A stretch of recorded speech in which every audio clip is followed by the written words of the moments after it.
J'ai eu la chance de pouvoir passer 10 jours en Algérie à l'automne 2015 pour enseigner. J'ai pu circuler dans plusieurs villes de ce pays passionnant et y rencontrer de nombreux acteurs. Donc je voulais aujourd'hui vous raconter ce que j'ai un peu compris de ce pays. Il ne s'agit pas ici de tenter d'être exhaustif, ni de parler à nouveau du passé colonial de la France ou du riche passé algérien en général. Non, il s'agit de parler du présent et de se poser quelques questions sur l'avenir de l'Algérie. L'Algérie est en Afrique du Nord.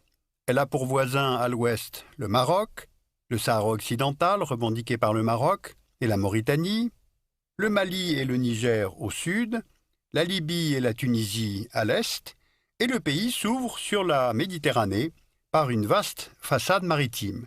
C'est dire son importance stratégique. C'est le plus grand État du continent africain, avec 2 380 000 km², et le pays est divisé dans le sens nord-sud en 3 zones climatiques qui dictent la répartition des populations. Si on regarde de plus près, on a au nord un climat de type méditerranéen. Le long de la côte, les zones les mieux arrosées permettent l'agriculture sur une bande d'à peu près 100 km de large. C'est là que se trouvent les principales villes du pays, Alger, la capitale, Oran, Constantine, Annaba. Puis viennent les zones de montagne avec l'Atlas stélien, les Aurès, l'Atlas saharien. Le climat y est semi-aride ou sahélien. Ce sont des zones de relief et de steppe qui permettent l'élevage des caprins et des ovins. Puis au sud, on trouve le climat du désert, c'est le Sahara. La zone est totalement aride et couvre les 5/6 du pays. Le pays compte presque 40 millions d'habitants en 2015, et si on regarde la carte de densité de population, on voit que la très grande majorité des Algériens, plus de 80%, vit au nord, surtout sur les côtes, dans les grandes villes, en climat moins aride. Les Algériens sont arabophones à 73% et berbérophones à environ 27%, et on compte aussi 0,1% de Touaregs. Et enfin, la quasi-totalité de la population est musulmane, comme l'indique symboliquement le drapeau du pays. Bien, alors voyons maintenant comment se porte l'économie algérienne. L'Algérie, c'est un pays agricole, mais on pourrait presque dire était un pays agricole. Car aujourd'hui, la part de l'agriculture dans la formation du PIB est de 10% et le secteur emploie 11% de la population. Le pays produit principalement des céréales, agrumes, oliviers, culture de la vigne, élevage de bétail. L'essentiel du PIB est dû au secteur secondaire, c'est-à-dire l'industrie, qui représente 47% du PIB et 26% de la population active. Et puis enfin, il y a le secteur tertiaire qui contribue à 43% du PIB et emploie maintenant 63% des actifs. Le PIB algérien dépend donc fortement du secteur secondaire, car l'Algérie dispose d'un sous-sol très riche. Du phosphate près de la frontière tunisienne, du minerai de fer le long de la frontière marocaine et sur la côte, dans le massif montagneux du Hogar des mines d'or, de diamants, d'uranium, d'étain. On trouve aussi du zinc, du plomb, du charbon, mais je voudrais me concentrer surtout sur les hydrocarbures. Voici les principaux gisements. Au sud, le bassin de Regan, dans l'est, le bassin d'Edgeley, puis celui de Hassi Berkin et le bassin de Hassir Mel. Et du fait de ces ressources, l'Algérie est, pour la production, le 9e producteur de gaz au monde en 2014 et le 18e producteur mondial de pétrole. Et au niveau des réserves, elle est dotée de la 16e plus importante réserve de pétrole au monde et des 10e réserves de gaz. Au total, 95% et demi des recettes à l'exportation algérienne viennent du secteur des hydrocarbures.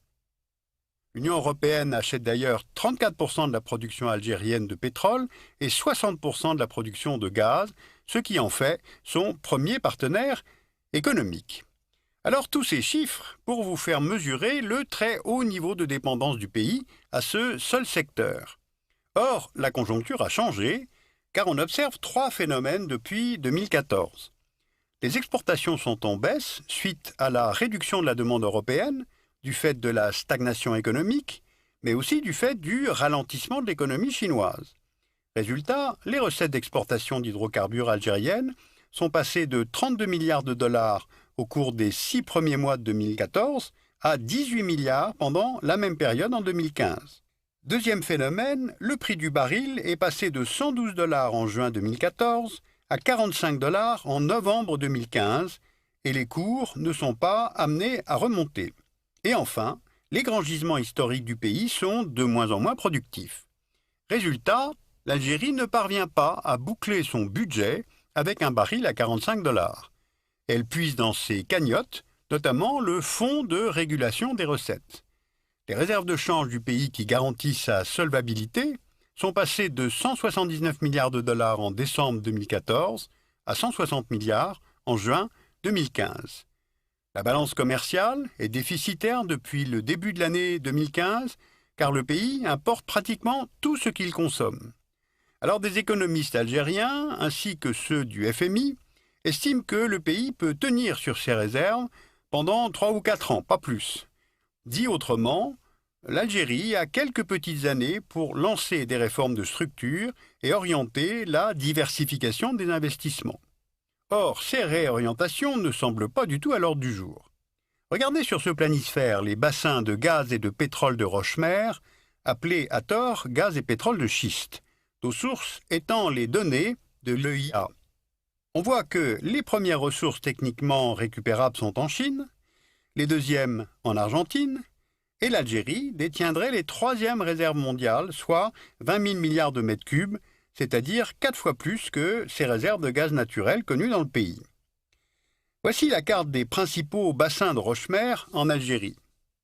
Eh bien, face à une telle disponibilité de ressources, le Parlement a adopté une nouvelle loi sur les hydrocarbures et le gouvernement a lancé un programme de forage dans le Sahara. Les gaz de schiste sont donc retenus comme une option qui viendrait à terme augmenter la production d'hydrocarbures et donc les recettes du pays. Sauf que cette décision a déclenché dès la fin de 2014 des manifestations d'hostilité à l'extraction du gaz de schiste. Elles se sont multipliées, notamment dans la ville d'Insalah, que l'on voit ici sur la carte. La décision de forer a été prise sans concertation avec les populations vivant sur ou à proximité des gisements. Or, il convient ici de faire maintenant plusieurs rapprochements. L'Algérie est un pays en pénurie hydrique, c'est-à-dire que l'eau disponible dans ce pays est peu abondante. On peut le voir sur cette carte du World Resource Institute qui montre les risques sur la disponibilité de l'eau, d'un risque faible à un risque extrême. Or, une grande partie du territoire algérien est en risque extrême. Selon l'ONU, le seuil de pénurie est de 1000 m3 par habitant par an en moyenne.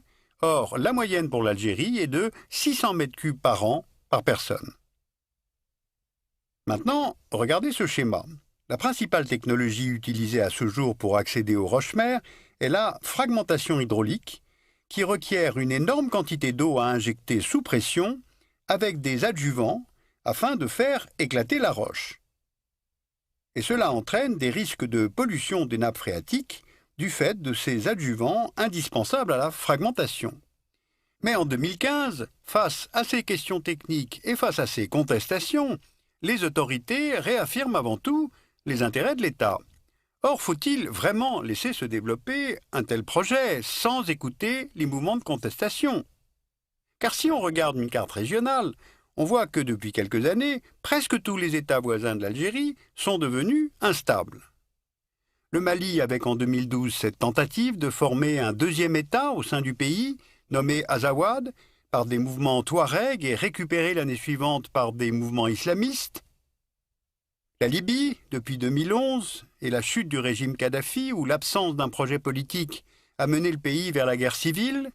Aujourd'hui, 2 gouvernements s'y affrontent, les milices islamiques de Tripoli et le gouvernement de Tobrouk, soutenu par la communauté internationale. La Tunisie, avec la chute du dictateur Ben Ali en 2011, le pays connaît ces derniers temps une détérioration de la sécurité et une multiplication des attentats.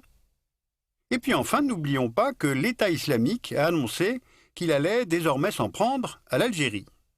Alors il est difficile de mesurer si les revendications islamistes perdurent en Algérie, 15 ans après la fin de la décennie noire, Mais les frontières du pays sont immenses, dans le désert, donc ouvertes, et ce, dans une région en conflit et où circulent les armes.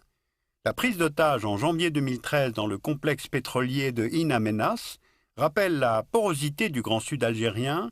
Cette prise d'otage, revendiquée par le terroriste Mokhtar Belmokhtar, a entraîné la mort de 38 civils, algériens et étrangers, travaillant dans le complexe pétrolier, et la mort aussi des 29 terroristes. Alors on mesure bien par ces cas de figure toutes les fragilités, donc il y a des choix à faire. Dans un environnement géopolitiquement instable, l'Algérie peut-elle maintenir encore sa doctrine de non-intervention sur les théâtres extérieurs? Deuxièmement, est-ce bien le moment de s'engager dans l'exploitation des gaz de schiste, alors que le monde entier s'oriente progressivement vers des énergies post-carbone? Enfin, l'Algérie est un pays magnifique, un pays riche, mais son économie n'est pas saine. Forte dépendance aux hydrocarbures, on l'a vu, dépendance aux importations alimentaires, chômage massif chez les jeunes, une grosse partie de l'économie est informelle, donc on peut se demander pour qui l'Algérie est riche et pleine d'avenir. Vous pouvez aller voir l'exposition Made in Algeria, généalogie d'un territoire. Elle se tient à Marseille, au MUSEM, jusqu'en mai 2016. C'est l'histoire de la construction du territoire de l'Algérie avec des archives, des œuvres d'art et présentée pour la première fois des cartes qui viennent de la BNF et du service historique des armées.